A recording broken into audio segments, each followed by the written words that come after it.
बहुत दिनों से भावना थी। भोपाल के जिनालयों की वंदना चल रही थी, उसमें आपका नेहरू नगर भी एक स्थान था। सोचा वहाँ भी अजितनाथ भगवान हैं, उनकी वंदना करने का अवसर मिले। फिर भरोसा नहीं कब यहाँ से निकल जाएं और फिर कब आएं। एक बार साधु निकल जाते हैं, फिर कब भरोसा नहीं होता। कई जगह चातुर्मास हुए, 10 साल हो गए। बहुत उनकी भावना है, लेकिन जब तक गुरु जी का संकेत नहीं होता नहीं जा पाते। आप लोगों ने निवेदन किया, महाराज नेहरू नगर पधारो। भैया दर्शन तो करना ही है। आप लोगों के लिए क्या भावना है बोलो। तो कि भाई महाराज जी कम से कम रत्नात्रय विधान हो जाए तो 3 दिन महाराज का सानिध्य हमें मिल जाए। कम से कम हम रत्नात्रय नहीं धारण कर पा रहे हैं, तो रत्नात्रय धारियों का सानिध्य मिल जाए, उनके दर्शन करने को मिल जाए, उनकी भक्ति आराधना करने को मिल जाए, तो ये अपने आप में बहुत बड़ा सौभाग्य माना जाता है।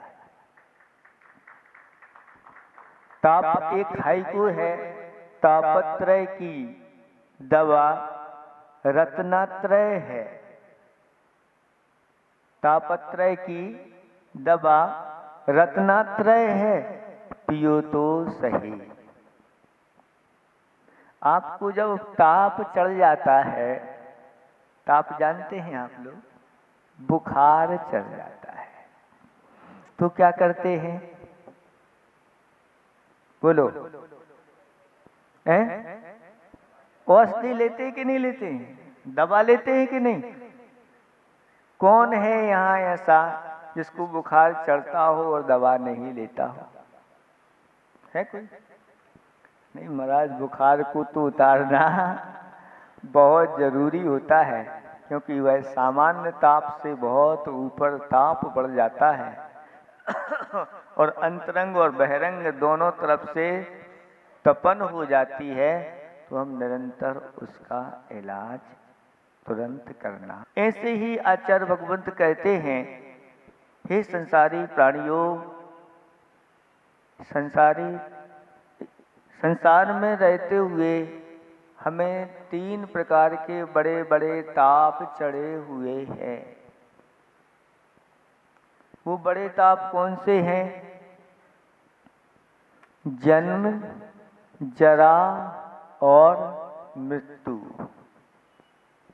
ये 3 ऐसे ताप हैं जो अनादिकाल से हमारे ऊपर चढ़े हुए हैं, फिर भी हम उनको उतारने का क्या नहीं करते? प्रयास नहीं करते, पुरुषार्थ नहीं करते। इसकी दवा क्या है?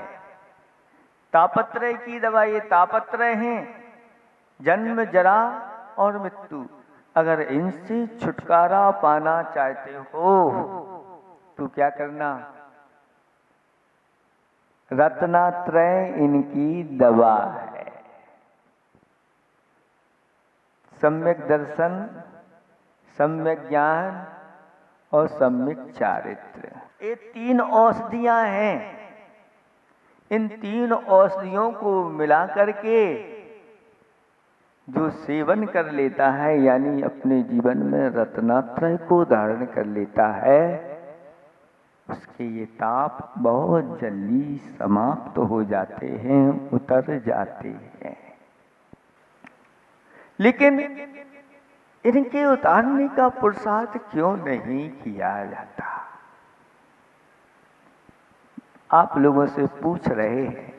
जैसे छोटा सा बुखार आ जाता है, छोटा सा सिर दर्द होता है, पीठ दर्द होता है, थोड़े समय के लिए होता है, उसके लिए तो हम इतना पुरुषार्थ करते हैं। लेकिन ऐसे महाताप जो हमारे लिए अनंतों बार दुख दे रहे हैं, इनसे हम छुटकारा क्यों नहीं पाते? या तो हमें अपने स्वरूप का भान नहीं है, हम कौन हैं? आचार्य भगवान कहते हैं सम्यक दर्शन का स्वरूप समझ लो पहले। सम्यक दर्शन कहते किसे हैं, किसको होता है? सम्यक दर्शन का अर्थ होता है समीचीन श्रद्धा, आस्था, विश्वास। कहा है पंखों पर विश्वास नहीं, वह परिंदा क्या। चरणों पर विश्वास नहीं, वह चरिंदा क्या। सिर्फ श्वास लेने का नाम ही जिंदगी नहीं है बंधुओं। जिसको सच्चे देव, शास्त्र, गुरु और अपनी आत्मा पर विश्वास नहीं, वह जिंदा क्या। पूजा पाठ आराधना हम सब कर रहे हैं, लेकिन अगर हमें अपने आत्मा का स्वरूप पता नहीं, हमें सच्चे देव, शास्त्र, गुरु का स्वरूप पता नहीं और करते चले जा रहे हैं। आचार्य भगवान कहते हैं उनके स्वरूप को अच्छी तरह से जान लो। सच्चे देव कौन कहलाते हैं? किसे कहते हैं सच्चे देव? जो वीतराग हैं, सर्वज्ञ हैं और हितोपदेशी हैं। ऐसे अजितनाथ भगवान आपके मंदिर में बैठे हैं, वही सच्चे देव हैं। सर्वज्ञ वो कहलाते हैं जो सर्वम जानाति इति सर्वज्ञम, जो सबको जानते हैं। एक समय में भूत, वर्तमान और भविष्य में जितने भी द्रव्य हैं, उनकी गुण पर्यायों से उनको जानने वाले सर्वज्ञ हुआ करते हैं और हितोपदेशी हैं, जिनकी वाणी में हित निहित रहता है। उनकी दिव्य धुनी सभी जीवों का कल्याण करने वाली होती है। जो जिनेंद्र भगवान की वाणी उनके मुखार बिंद से निकली, कर्णधर परमेष्ठी ने उनको ग्रहण किया और परंपरा से, आचार्य परंपरा से शास्त्र के रूप में आप लोगों के सामने वह जिनवाणी आज भी विद्यमान है। ऐसे परमार्थ भूत सच्चे देव, शास्त्र और गुरु कौन होते हैं? तो कहा विषयाशा वसातीतो निरारंभो परिग्रहा ज्ञान ध्यान तपो रक्ता तपस्वी सा विशस्यते। जो विषय कसाओं या विषयों की आशा से रहित हो गए हैं, आरंभ परिग्रह से रहित हैं, ज्ञान ध्यान तप में लीन रहते हैं, यथाजात निर्गिंत मुद्रा को धारण करने वाले 28 मूल गुणधारी यह गुरु के रूप में स्वीकार किए गए। ऐसे सच्चे देव, शास्त्र, गुरु के ऊपर श्रद्धान रखना। भय, स्नेह और लोभ में आकर के सरागी देवी देवताओं की आराधना नहीं करना। 25 दोषों से रहित ये श्रद्धान होना चाहिए। 25 दोष कौन से होते हैं? शंका आदि 8 दोष होते हैं, जाति आदि 8 मद होते हैं, 6 अनायतन होते हैं और 3 मूर्ताएं होती हैं। इस सब मिलाकर के 25 ये दोष हैं। इन दोषों से रहित सच्चे देव, शास्त्र, गुरु के ऊपर जो श्रद्धा की जाती है और साथ साथ में 8 अंग भी चाहिए। आपके शरीर में कितने अंग हैं? बोलो, आप शरीरधारी हैं कि नहीं? तो इतना तो पता होना चाहिए कि शरीर में कितने अंग हैं। जब अंग ही पता नहीं है तो फिर उपांग कैसे बताएंगे? उपांग की तो गिनती नहीं है। अंग कितने हैं? तो शरीर में 8 अंग होते हैं। 2 हाथ, 2 पैर, पीठ, वक्षस्थल, नितंब, कितने हो गए? 7। और एक उत्तमांग, इसको सिर बोलते हैं। इनसे 8 अंग शरीर में होते हैं। ऐसे ही सम्यक दर्शन के 8 अंग होते हैं। इन 8 अंगों को शरीर के 8 अंगों के साथ उपमा देकर के घटाया गया है। पहला निसंकित अंग है। निसंकित अंग जिन बच में शंका न था। जिनेंद्र भगवान के वचनों में किसी प्रकार की कोई शंका नहीं करना चाहिए। सूक्ष्मम जिनोदितम तत्तम हेतुर्भिर नैव हन्यते आज्ञा सिद्धम तु तद्ग्राह्यम नान्यथा वादिनो जिना। जिनेंद्र भगवान का कहा गया यह धर्म बहुत सूक्ष्म है। हेतुओं से उसको काटा नहीं जा सकता। बस आज्ञा भगवान की, क्योंकि भगवान वितरागी होते हैं, सर्वज्ञ होते हैं, हितोपदेशी होते हैं, इसलिए उनकी आज्ञा को स्वीकार करना चाहिए। कितना सूक्ष्म है यह धर्म कि दिखता नहीं, लेकिन फिर भी हम श्रद्धा करते हैं। क्या नहीं दिखता? जल है। जल में कितने जीव होते हैं, ये विज्ञान ने भी सिद्ध कर दिया। आंखों से जल में जीव दिख रहे हैं। आपने जल हाथ में ले लिया, एक भी जीव नहीं दिख रहा है, फिर भी उसमें कितने जीव हैं, गिनती उनकी नहीं। फिर भी इस तरह से जीवों की सूक्ष्मदर्शी के माध्यम से देख करके विज्ञान ने गिनती कर ली कि जल की एक बूंद में 36,450। अब बताते ये पुराना चल रहा है, अभी नया और खोज कर ली है, 5 लाख तक आ गए। कितने होते तो अपने तो आचार्य भगवान कहते हैं अनगिनत जीव हैं, गिन नहीं सकते। इसलिए उनको उस जल को छान करके पीना चाहिए। है इतनी श्रद्धा आपकी? अगर है श्रद्धा तो फिर वह जल को छान करके पीता।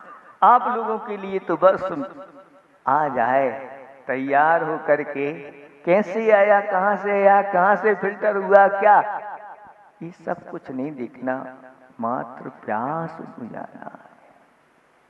लेकिन सम्यक दृष्टि जीव कहते हैं भैया ये छना हुआ है कि नहीं है। छना है तो हम उसको ग्रहण करेंगे, नहीं तो ऐसी मूर्ताओं से वह मूर्ता के लिए वह तिलांजलि दे देता है और सही सही मार्ग लोगों के लिए बताता है। इसलिए दाहिने हाथ की उपमा दी गई है। दाहिने हाथ से जैसे तर्जनी से किसी को निर्देश किया जाता है, सही मार्ग बताया जाता है, ऐसी उपमा दी गई है। 5वें नंबर का अंग है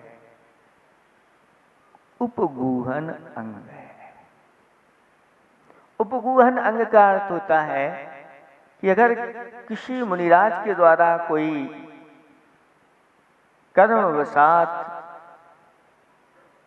दोष लग जाते हैं तो उन दोषों को उपगूहन करना, ढकना। इसलिए उसके लिए नितंब की उपमा दी गई। जिसे हमारा नितंब होता है, उस नितंब को आप लोग सब ढक के रखते हैं। ऐसे ही धर्मात्माओं के दोषों को ढक करके रखता है। 6वें नंबर का स्थितिकरण अंग है। स्थितिकरण अर्थ कोई अगर अपने ज्ञान सम्यक दर्शन और चारित आदि से अच्युत हो रहा है तो फिर उसको उसी में स्थापित करना, गिरते हुए को संभाल लेना, बचा लेना और उसको उसी स्थान पर स्थापित कर देना। इसके लिए पीठ की उपमा दी गई है। जैसे कोई भारी वस्तु है, उस भारी वस्तु को पीठ पर रख करके और ले जाते हैं। पल्लेदार होते हैं, वो एक एक क्विंटल के जो बोरे होते हैं वो हाथ में ले जाते, क्या कहाँ रखते हैं? पीठ पर रखते। भारी जैसे वजन को पीठ पर रखा जाता है, ऐसे ही कोई गिर रहा है तो उसको उठा करके फिर पुनः स्थापित कर देना। 7वें नंबर का अंग है वात्सल अंग। वात्सल अंग में अपने जो साधर्मी भाई होते हैं उनके प्रति यथायुग वात्सल्य रखना। और 8वें नंबर का है प्रभावना अंग।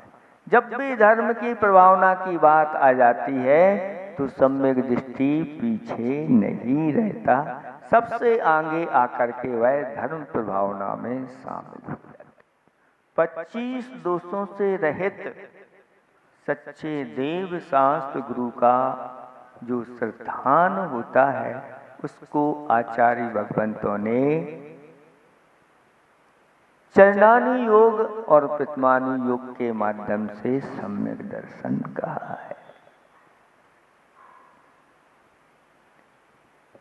द्रव्यानी योग कहता है कि 6 द्रव्यों के ऊपर और 7 तत्वों के ऊपर जो श्रद्धान होता है उसको सम्यक दर्शन कहा है। लेकिन कल्याण योग जो होता है वह कहता है भीतर में अनंतानुबंधी 4 मिथ्यात्, सम्यक मिथ्यात्, सम्यक प्रकृति, इनका उपशम क्षयोपशम जब होता है भीतर से तब सम्यक दर्शन होता है। और एक बार भी अगर उपशम सम्यक दर्शन अंतर्मूर्त के लिए हो गया तो हमारी अनादि काल के जो 5 परावर्तन चल रहे हैं वो समाप्त हो जाते हैं। और ऐसे सम्यक दर्शन को धारण करने वाला आयु का बंद करके देवेंद्र बन जाता है, देवों में जाके इंद्र बनता है, नीचे आता है तो नरेंद्र बनता है, यानी राजाओं का इंद्र बनता है, और आगे जाकर के धर्मेंद्र यानी तीर्थंकर बनता है, और अंत में जाकर के मोक्ष लक्ष्मी का स्वामी बन जाता है। अभी आपका उत्साह दिख नहीं रहा है, अगर उत्साह दिखा दो तो फिर हम भी अपना उत्साह दिखा देंगे, और अगर आपने उत्साह नहीं दिखाया तो कोई बात नहीं, घर में रह करके अच्छे से माला फेरना, अहिंसा परमो धर्म।